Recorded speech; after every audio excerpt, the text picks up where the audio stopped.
Picture this. A crisp autumn morning in downtown Chicago, the kind where your breath makes little clouds in the air and the sun glints off skyscraper windows like they're winking at you. James Sullivan, 34, stands in the sleek lobby of Horizon Tech, straightening his tie. His resume feels heavy in his hand. 8 years of military service as a cybersecurity specialist, 2 advanced degrees earned at night while deployed, and 3 years building a successful security consulting business since returning home. The receptionist directs him to the 32nd floor, where Marcus Delaney, VP of Operations, waits in a corner office with floor-to-ceiling windows. James extends his hand, but Marcus barely looks up from his phone, gesturing vaguely toward the chair, across from his glass desk. "So," Marcus says, finally setting his phone down. "Sullivan, right? I've got 15 minutes. James sits straight, shoulders back, the posture that never quite leaves you after military service. "Yes, sir. I appreciate your time. I've prepared some thoughts on how I could help strengthen Horizon's cybersecurity infrastructure. During my service, Military," Marcus interrupts, picking up James's resume with 2 fingers like it might be contaminated. "Look, we're not really looking for the military type here. We need creative thinkers. People who can work independently, without needing orders." James's face remains neutral, but his knuckles whiten slightly as he grips the portfolio on his lap. "With respect, sir, military experience actually fosters incredible adaptability and innovation. When you're protecting sensitive information in hostile territory with limited resources, creativity becomes essential." Marcus smirks, leaning back in his ergonomic chair that probably costs more than James's car payment. Save the recruitment speech. "Look, between us, military guys just don't fit our culture. All that yes sir, no sir stuff. We're more flexible here." The interview deteriorates from there, with Marcus checking his watch every few minutes, asking surface-level questions without listening to the answers. As James discusses his business achievements, Marcus actually takes a call, holding up one finger in James's face. 20 minutes later, James stands at the elevator, his portfolio unopened, his ideas unheard, and a strange sense of calm settling over him as he pulls out his phone. "Hey Dan," he says quietly, "remember that investment opportunity we discussed?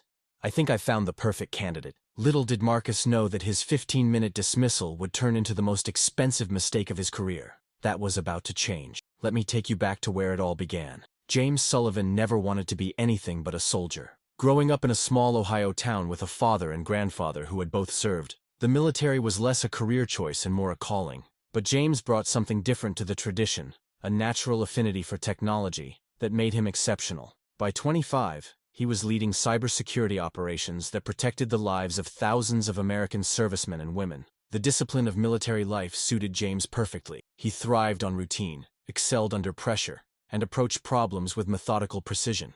While others complained about the rigidity, James found freedom in the structure. It allowed him to focus his creative problem-solving where it mattered most, protecting digital infrastructure from increasingly sophisticated attacks. When an IED explosion during his final tour left him with a permanent limp and a medical discharge, James faced his greatest challenge. The transition to civilian life felt like learning to breathe underwater. Everything moved at a different pace, followed different rules. But instead of drowning, James adapted. He leveraged his security clearance and expertise into a consulting business, Sullivan Security Solutions. Within 3 years, he'd built a respectable client list of mid-sized companies and government contractors. His approach was unique. He didn't just find vulnerabilities.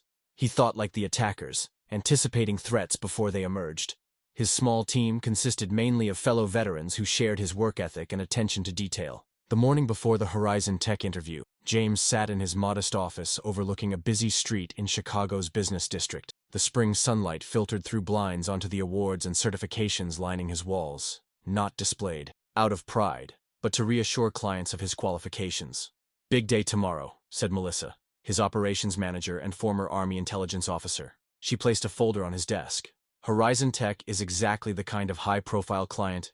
We need to take SSS to the next level." James nodded, reviewing the research his team had prepared. Horizon specialized in cloud solutions for healthcare organizations, meaning they handled some of the most sensitive personal data possible. Their current security protocols were outdated, and James had identified at least 7 critical vulnerabilities in their public-facing systems alone. "Their VP of Operations, Marcus Delaney," Melissa continued, "Harvard Business School, fast-tracked through 3 tech companies. Bit of a reputation for being a jerk," James supplied with a small smile. "I was going to say demanding, but your word works too." Melissa laughed. Just don't let him get under your skin. His type often has issues with our background. James looked up. Our military background? Yeah. Some civilians get weird about it. They think we're all rigid automatons or ticking PTSD time bombs. She shrugged. Prove him wrong with results. What James didn't mention to Melissa was how important this contract actually was. Sullivan Security Solutions had reached a critical juncture. They needed a major client to push them into profitability, or he would need to start laying off the veterans he'd promised stable employment. As James left his office that evening, he noticed a black Audi parked across the street, its driver watching the building a bit too intently. The man behind the wheel quickly looked away when James made eye contact. Probably nothing, James thought, but his instincts, honed by years in environments where observation meant survival, filed the detail away. The following morning, as James entered the imposing glass tower of Horizon Tech's headquarters, he felt optimistic. His presentation was solid, addressing specific weaknesses in their system with actionable solutions. He'd rehearsed answers to likely questions and prepared examples of how his military experience translated directly to cybersecurity excellence, none of which mattered when he found himself sitting across from Marcus Delaney. The interview began, with Marcus arriving 12 minutes late. No apology offered. James rose as Marcus entered, extending his hand, which Marcus ignored as he circled around to his chair. The office itself screamed expense and status. Modernist art on the walls, a view of the city that made Chicago look like a personal kingdom, and a desk so minimalist it contained only a laptop, phone, and a small sculpture that probably cost more than most people's monthly salary. So, Marcus began, barely glancing at James's resume. You run some kind of security company? Yes, Sullivan Security Solutions. We specialize in comprehensive cybersecurity for organizations handling sensitive data. Given Horizon's focus on healthcare clients, I believe we could. How many employees? Marcus interrupted. Currently 12 full-time security specialists, though we scale with contractors for larger implementations. Marcus raised an eyebrow. Small operation then, and I see you started this after the Army? Marines, actually, James corrected politely. I served 8 years as a cybersecurity specialist, including leading a team that protected coalition military networks in active combat zones. Right, Marcus said dismissively. Look, cybersecurity is obviously important, but we need someone who understands the civilian tech sector. Healthcare data requires a certain finesse. It's not like guarding tank movements or whatever. James maintained his professional demeanor. Actually, military data protection involves protecting extremely sensitive information under the most adverse conditions possible. The principles translate perfectly to civilian applications, often with more robust safeguards than industry standard. Marcus's phone buzzed, and he checked it immediately, ignoring James mid-sentence. Sorry, important client, he said, not sounding sorry at all. Where were we? Oh, right. Military experience. James tried again. I've brought some examples of recent work we've done for healthcare-adjacent clients, with all identifying information removed, of course. He reached for his portfolio. That won't be necessary, Marcus said.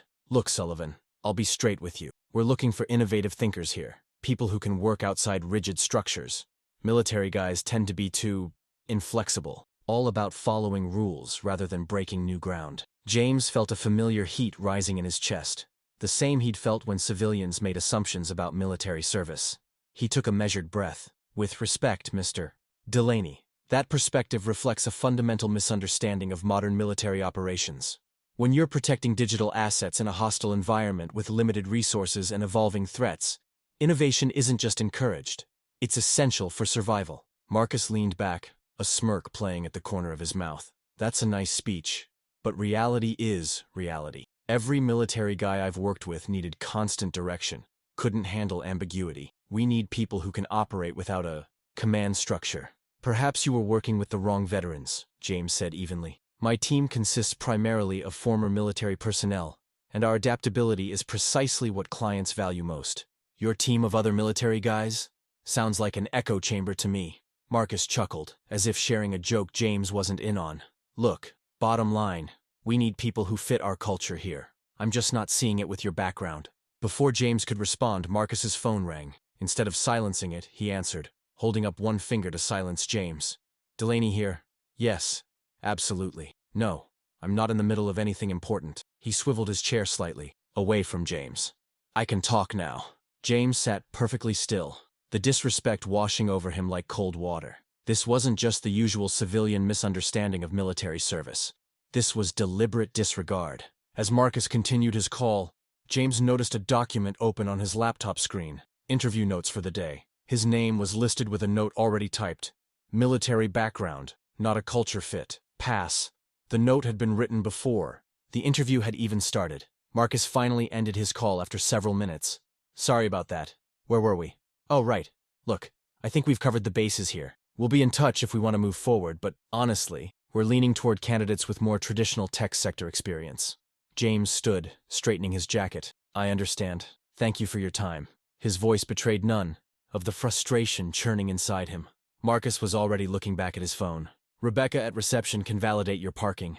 As James walked toward the elevator, he heard Marcus already on another call, laughing about something. The doors slid open, and he found himself sharing the elevator with a woman carrying a stack of folders. Interview? She asked kindly, noticing his portfolio. Yes, James replied. With Marcus? When James nodded, she gave him a sympathetic, look, don't take it personally. He's difficult with everyone. Do you work with him often? James asked. Unfortunately, I'm Claire Hodges, HR director. She shifted her folders to extend a hand, which James shook. The company isn't all like Marcus, you know? Some of us actually value substance over style. James Sullivan, thanks for saying that. I got the impression my military background was an automatic disqualifier. Claire's expression changed subtly. Was he explicit about that? Because if so, not explicitly no, James said. Just heavily implied that veterans lack creativity and need constant direction. The elevator reached the lobby, and Claire handed James a business card. If you're interested in having your company proposal evaluated fairly, send it directly to me. Some of us understand the value of military experience. James took the card, nodding his thanks as they parted ways. Outside in the bright sunlight, he spotted the same black Audi from yesterday, this time parked near the building entrance.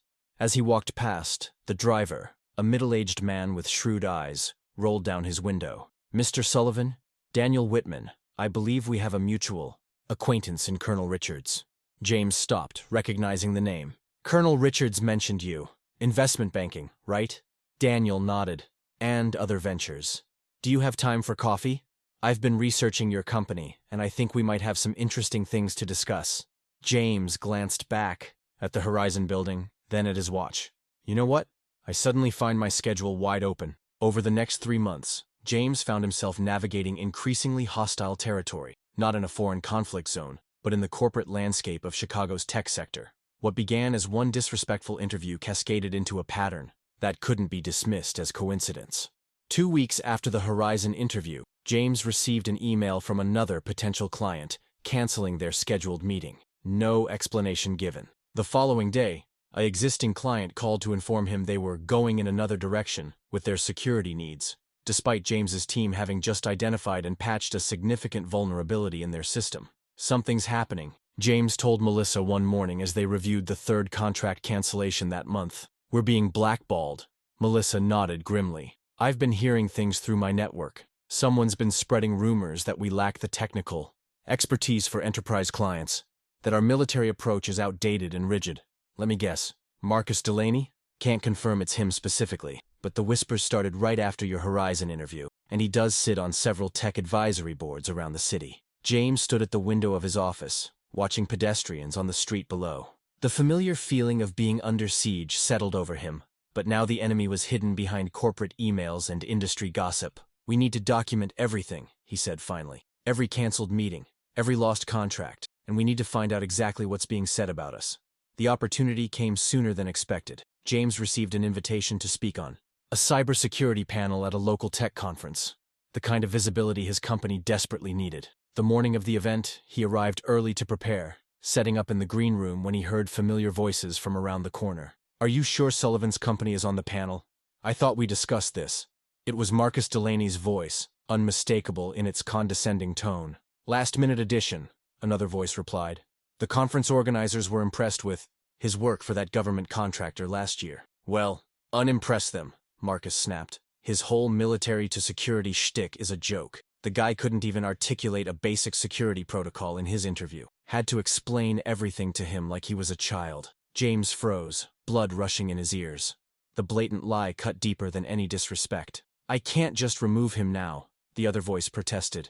People are already arriving. Fine, Marcus sighed. But make sure he's marginalized. Give him the softball questions. Nothing technical. We can't have him embarrassing himself, and by extension, anyone who associates with him. The conversation moved away down the hall, leaving James with his hands clenched into fists. He took several deep breaths, the way he'd learned to do under mortar fire. When his heartbeat steadied, he pulled out his phone and enabled its recording function. From now on, he would need evidence. The panel went predictably. The moderator, clearly influenced by Marcus, directed all technical questions to the other panelists, and only asked James about the transition from military to civilian work.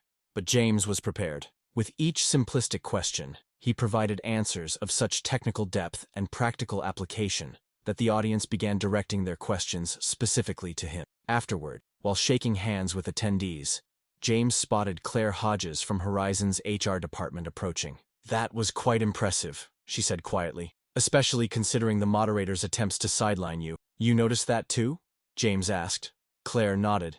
"Marcus is on the conference planning committee. Listen, I probably shouldn't be telling you this, but he's been actively disparaging your company to other potential clients.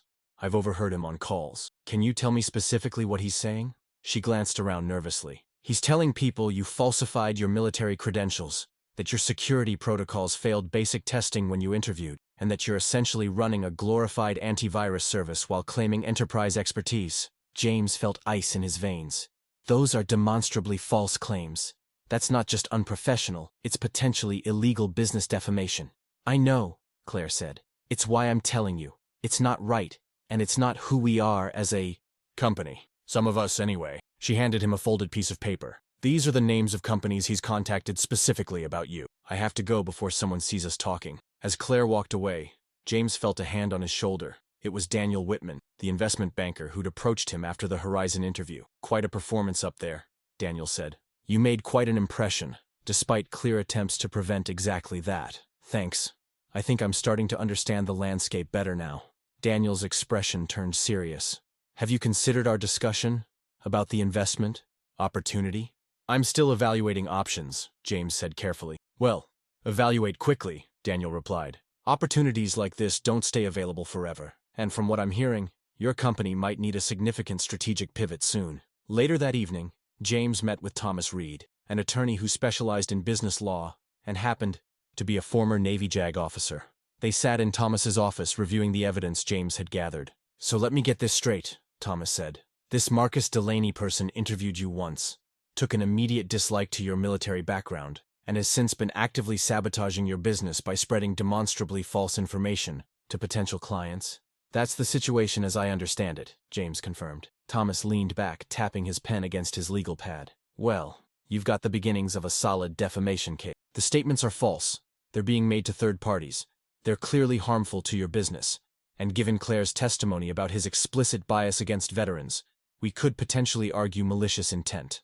But defamation suits are expensive, time-consuming, and difficult to prove conclusively. Even with Claire's testimony, Delaney could claim he was merely sharing his professional opinion.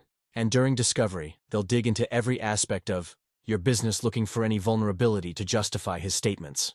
James considered this.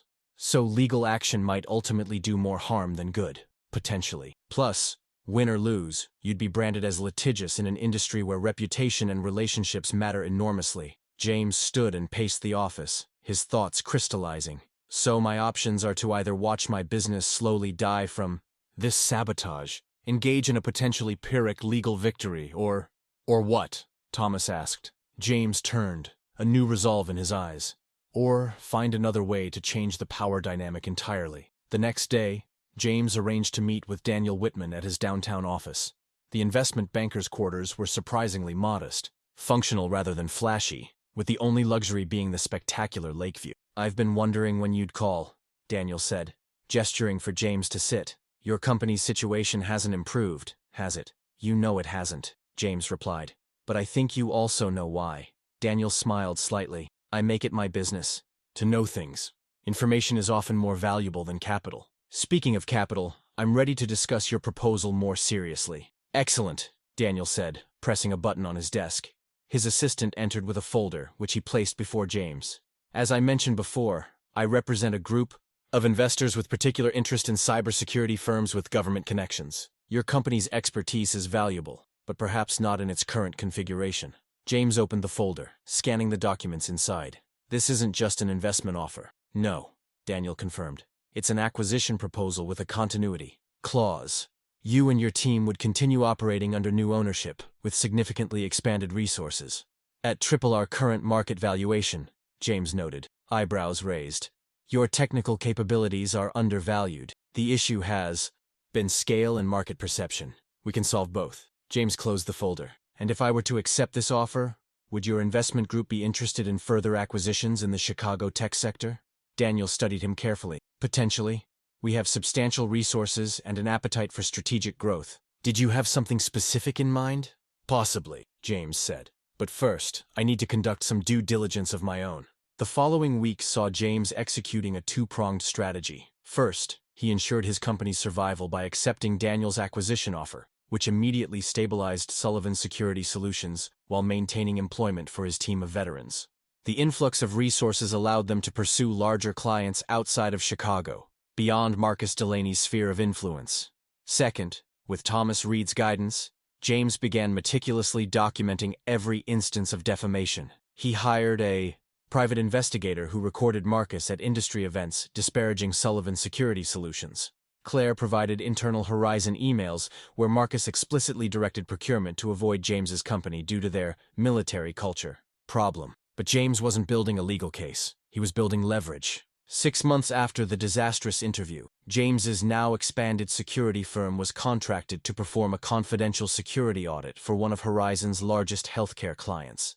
The audit revealed critical vulnerabilities in Horizon's cloud architecture, the very issues James had identified before his interview. They're essentially operating with their digital front door unlocked, James explained to Daniel over a secure line. Nothing has been breached yet by pure luck, but they're handling protected health information for millions of patients with security that wouldn't pass a basic compliance audit. Interesting, Daniel replied.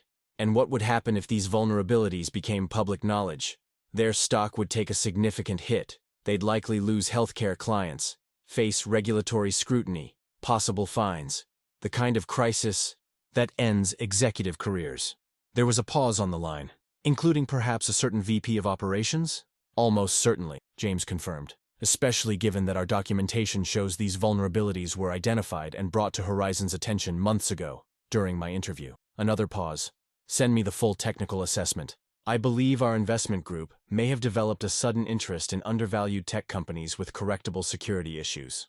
2 weeks later, Marcus Delaney was having the worst day of his professional life. Horizon's stock had dropped 17% following rumors of security vulnerabilities in their healthcare data systems.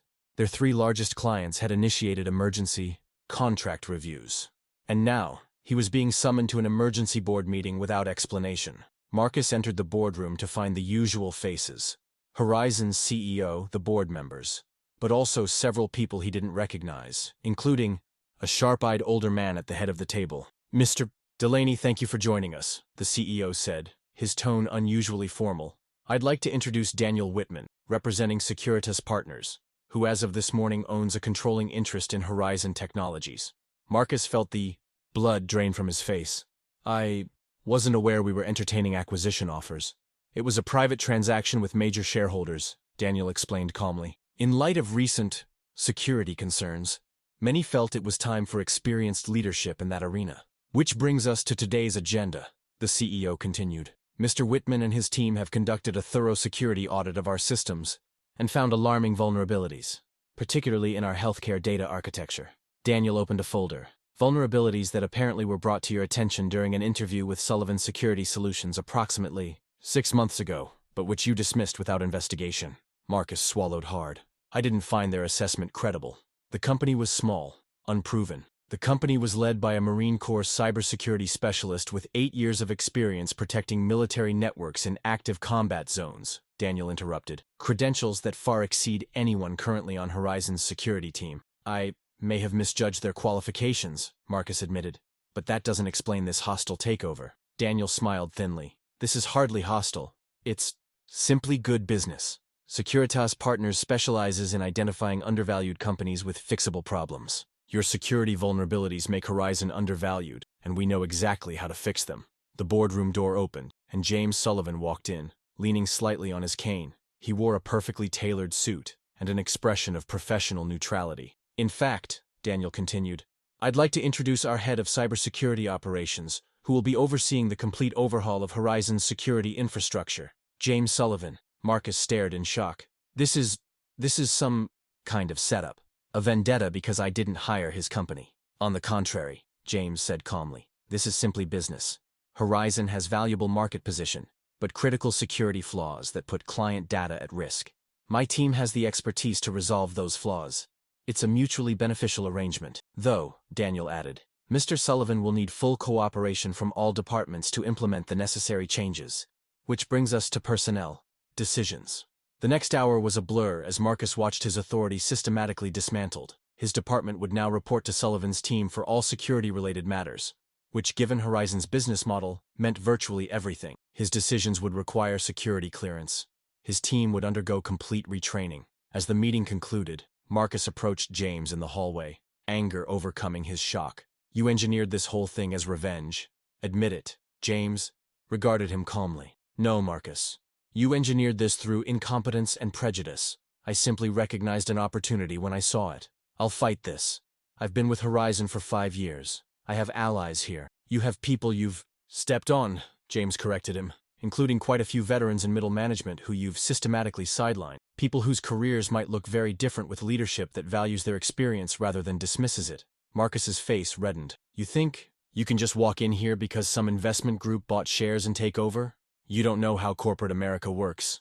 James smiled slightly. "Actually, I do. See, in the military, we learn to assess threats, identify vulnerabilities, and neutralize them efficiently. The same principles apply here. Your arrogance was a vulnerability. Your dismissal of military experience was a blind spot. And your documented defamation of my company provided the perfect opening." He leaned closer. "I never wanted your job, Marcus.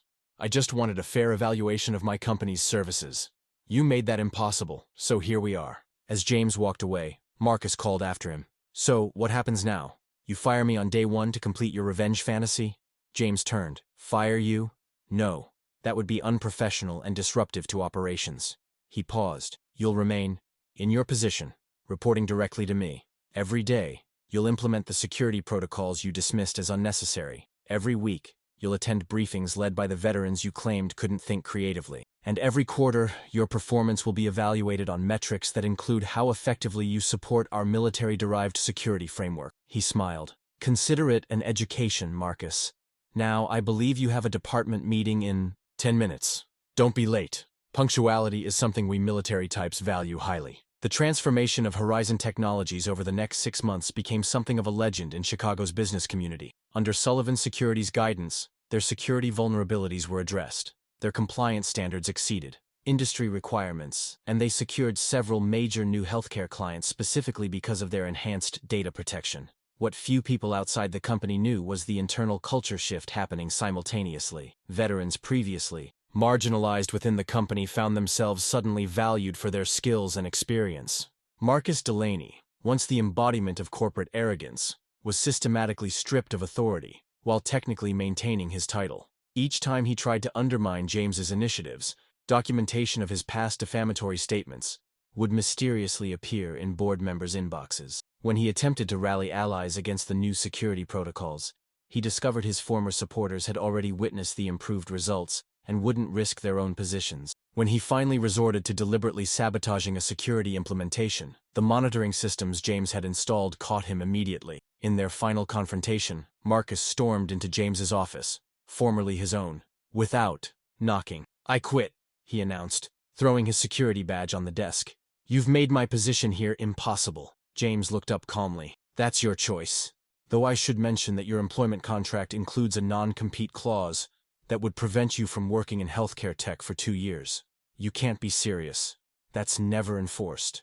It is when the company has evidence of an employee attempting to compromise security systems containing protected health information. That would qualify as cause under Section 12, Paragraph 3. Marcus collapsed into a chair. "What do you want from me? I've apologized for my comments about veterans. I've implemented every ridiculous protocol you've demanded. What more can I possibly do?" James leaned forward. "You still don't understand. This was never about revenge or humiliation. It was about consequences. You used your position to damage the reputation of good people based on prejudice. You put millions of patients' private information at risk because you were too arrogant to consider advice from someone with a background different from yours. Those actions should have consequences. So you destroyed my career. No, James said. I gave you the opportunity to learn and adapt, just as veterans do every day when they transition to civilian life. You chose not to take that opportunity. He slid a folder across the desk. Your letter of resignation will be accepted. The non-compete will be waived on one condition. Whatever position you take next, you will implement a veteran hiring initiative and personally mentor those transitioning from military service for at least 2 years. Marcus stared at him. You're serious? Completely. Document your compliance quarterly, and you'll never hear from me again. Fail, and Securitas Partners may develop an interest in your new employer. 1 year to the day after his disastrous interview, James stood at the window of what was now permanently his office, watching the Chicago skyline. Horizon Technologies had just been named one of the top secure cloud providers in the healthcare sector, and their stock had reached an all-time high. A knock at his door preceded Claire Hodges, now Chief Human Resources Officer. The new veteran onboarding program is ready for your review, she said, placing a tablet on his desk. 27 hires this quarter alone, from all branches of service. Any issues with integration? Claire smiled. Quite the opposite. The project teams with veteran members are outperforming others by significant margins, especially in crisis response scenarios. James nodded. Not surprising. When you've handled actual life or death situations, a software deadline seems manageable. By the way, Claire added, I received an interesting email today. Marcus Delaney's new employer has launched a veteran recruitment program. Apparently, he's leading it personally. James allowed himself a small smile. Good. Maybe he's finally learning. After Claire left, Daniel Whitman entered with a bottle of rare whiskey and 2 glasses. I believe congratulations are in order. Horizon's valuation has tripled since our acquisition. The security overhaul was necessary regardless, James A. said. We just happened to benefit financially from it. Daniel poured the amber liquid. A toast, then, to unforeseen opportunities. James raised his glass. And to consequences. Later that evening, as James left the building, he passed a group of new employees, several wearing subtle pins indicating military service. They nodded respectfully as he passed, a silent acknowledgement between veterans. Outside, the same street where he'd once watched his business slowly being strangled by rumors and prejudice now bustled with Horizon employees. Some heads turned as he walked to his car, but the looks weren't of disdain or dismissal. They were of respect. His phone buzzed with a text from Thomas, his attorney friend. Saw the veteran hiring announcement. Impressive turnaround. Does the punishment fit the crime? James thought about it as he drove home. Marcus Delaney had been humbled. Yes, but, more importantly, dozens of veterans now had opportunities they wouldn't have had otherwise. A company that once dismissed military experience now actively sought it out. And somewhere, perhaps, the next veteran walking into an interview might be judged on their actual qualifications rather than stereotypes. He texted back a single word. Justice.